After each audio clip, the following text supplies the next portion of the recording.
Officials of Kampala Capital City Authority, led by the Minister for Kampala Affairs, Min Sakabanda, and the Executive Director, KCCA, Sharifa Buzeki, have appeared before the Parliamentary Committee on Physical Infrastructure to update the committee on what authority is doing to avert floods in Kampala.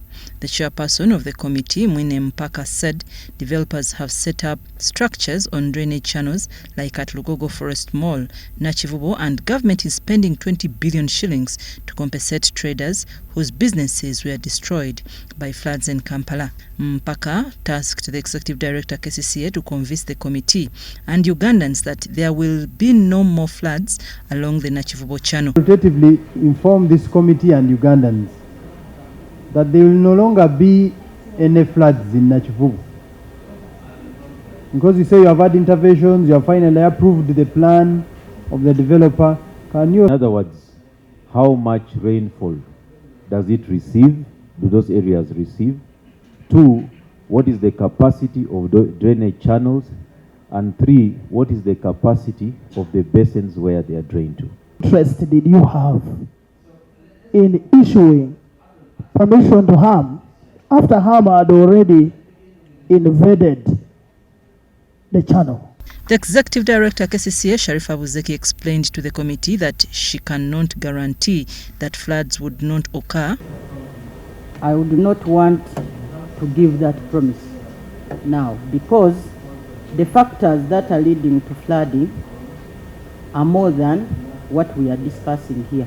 The primary, secondary channels are fed by tertiary channels.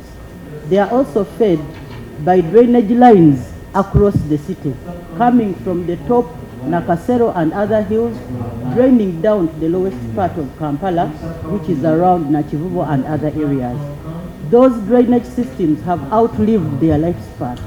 The Minister for Kampala, Min Sakabanda, said the former Speaker of Parliament established a committee of members of Parliament to monitor the Nakivubbo Channel project. However, proposed that the authority put bigger drainage channels to pour into the Jugura channel. As we should not intervene, there is a burrata from the President, should not do anything, and they are going to manage as Parliament. We cannot say that we got the drainage because of just the Jugura channel. We've been getting so many things like that.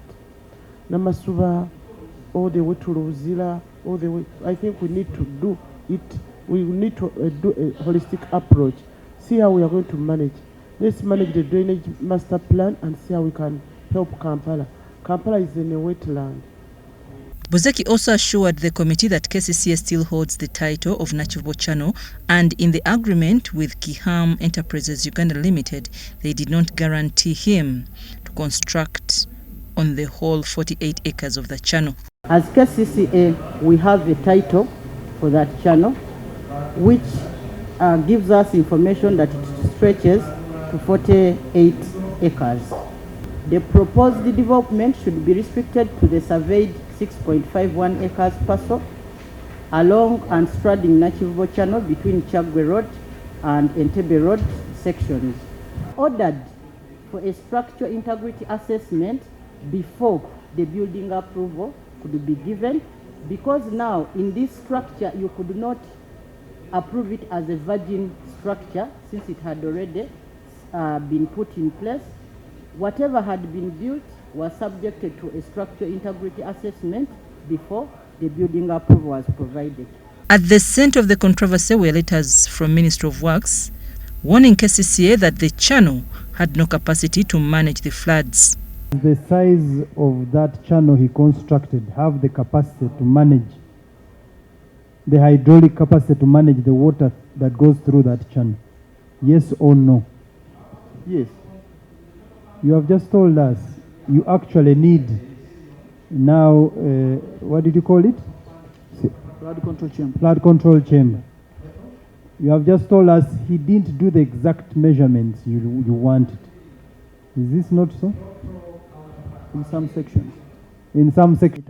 Width by 2 meter width. Spanning over about, I think, I don't have it offhand, but about 100 meters. Sorry, that's for the chamber? The flood control chamber, yes. 3 meters by 2 meters. Yes. Yet the channel was supposed to be 15 meters. It is now just 7 meters, half. How is it going to address that? Although the construction of Nakivubbo Channel was approved in November 2025, there was a letter from Engineer Justice Sakankwasa of KCCA dated 22nd April 2026 prohibiting the construction of Nakivubbo Channel because the developer had failed to rectify the defects. I'm Nafka Farid and Gloria Gwitabinji at Parliament.